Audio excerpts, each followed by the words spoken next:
Thank you, Mr. Speaker. MP for Kikuyu and Majority Leader Kimani Ichungwa. Thank you, Honorable Speaker. And I rise to support the appointment, or rather the nomination and appointment of David to the position of the Director General of the Competition Authority of Kenya. Honorable Speaker, even as I support his nomination from his vast experience as a good professional who can deliver on the mandate having been vetted by the Finance and National Planning Committee, I must take this opportunity, Honorable Speaker, to speak to David and tell him that he is taking office in a very crucial authority in our country. Honorable Speaker, the Competition Authority has been moribund since its formation. And I want to hope and pray that David Kimani is a man who will make this authority have teeth to bite. Because, Honorable Speaker, we're in a country where corporates like Safaricom want to operate like a monopoly, and they do not desire to have competition from anybody, Honorable Speaker. Honorable Speaker, I was shocked the other day when there was a lot of debate online and across the country from a letter that was done by Safaricom to the Communications Authority on the rollout of Starlink satellite technology in Kenya. Honorable Speaker, as much as Safaricom may have a point in terms of the national security issues and issues touching on traceability of the gadgets and where they are and for what purpose they are being used, but we see corporates like Safaricom and others, Honorable Speaker, who take advantage of their dominance in the market to kill competition in the country. And any economy without competition, Honorable Speaker, people will be taken advantage of.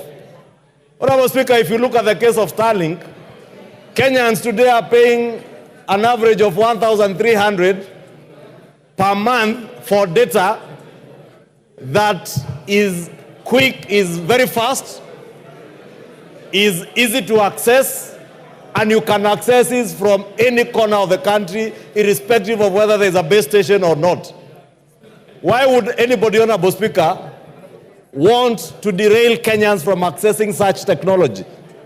Simply because you have invested over the years in base stations.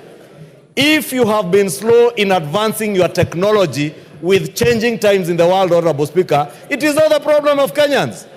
And this is where the Competition Authority must come in and step in and ensure that no corporate in this country and nobody is able to deny Kenyans the right of choice, because that is all competition about. Competition is about the right to choice. Kenyans must be able to choose, even with Kenya Power and Lighting Company. We must be able to choose whether we want power connected to our homes by KPLC or by another competitor, Honorable Speaker, who can distribute power from the national grid. It cannot be that since for the last 60 years, we have depended on KPLC, and in this day and age where people are even, Honorable Speaker, I saw something online, I think it was in India or Bangladesh, where people are using solar lighting and creating a grid in a village by interconnecting their own solar panels across their village.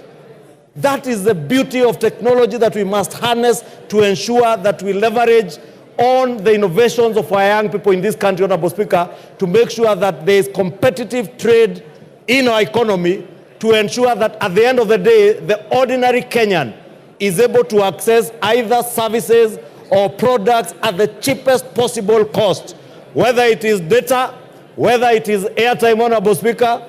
And as much as I don't like Elon Musk, Honorable Speaker, I saw him promising us that with time we'll be able to make emergency calls for free by converting our cell phones to satellite phones. This is the kind of innovation and technology we want, so that I do not have to pay 3 shillings per minute for airtime that could be free, for heaven's sake. Honorable Speaker, I support this nomination But I want to ask Mr. David Kimani to make sure that the Competition Authority has teeth to bite and ensure Kenyans get value for their money, and the industry, all industries are competitive. With that, I support. The MP for Wajir North, the Honorable Sene. Sene, are you in the house? Because I see your name here. Mr. Speaker, thank you. I have no problem with the nominee offered the opposition as the Director General. David Kibet Kimani is qualified and competent to do the job. However, Mr. Speaker, I have serious concerns on how opportunities are being shared in this country. Mr. Speaker,